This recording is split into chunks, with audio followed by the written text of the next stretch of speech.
Hey family, this is Quiet Storm Speaks with another message of hope, healing, love, inspiration.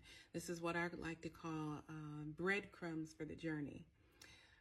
So a wound needs air in order to heal. We must talk about and expose those things which have hurt or harmed us in some way. Our wounds need nurturing, care in order to heal. If we are to nurture and heal, we must admit that the wounds exist. We must carefully do what is necessary to help ourselves feel better. Admitting and sharing our wounds takes incredible courage. Some wounds are so hidden deep that when they come to the surface, you will feel the pain that you felt when you first were wounded. Once again, however, if you don't speak it into the atmosphere, it will never heal. Remember, if it hurts, it can heal. So I just want to kind of add to that, because this is something I wrote about 5-6 years ago. I always tell my daughter, you either have to talk about it, give it a name, or you must write about it. But what you can't do is hold it in.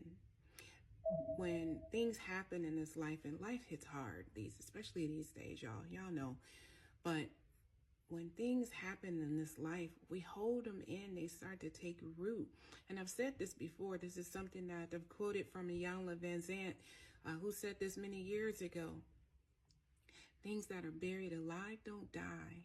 They fester, and then they manifest into other things and in other ways in our lives. So we don't want, trauma, for instance, to take root in us. You have to speak it.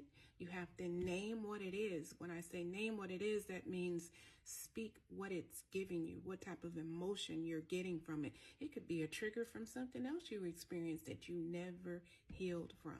And then we also have to, if we're not speaking it, we have to write it, but we have to get it out. Those things don't belong in us. We get it out, and then we can begin to process it, break it down, and heal it. But it needs a name. It needs a name. You need to know what it is, what type of emotion it's evoking in you, and then therefore you can go forward and unpack even further. So this is, again, breadcrumbs for the journey, a moment of inspiration from Quiet Storm Speaks. As always, I wish you well on your healing journey. Now let's keep getting this healing, family. Shalom.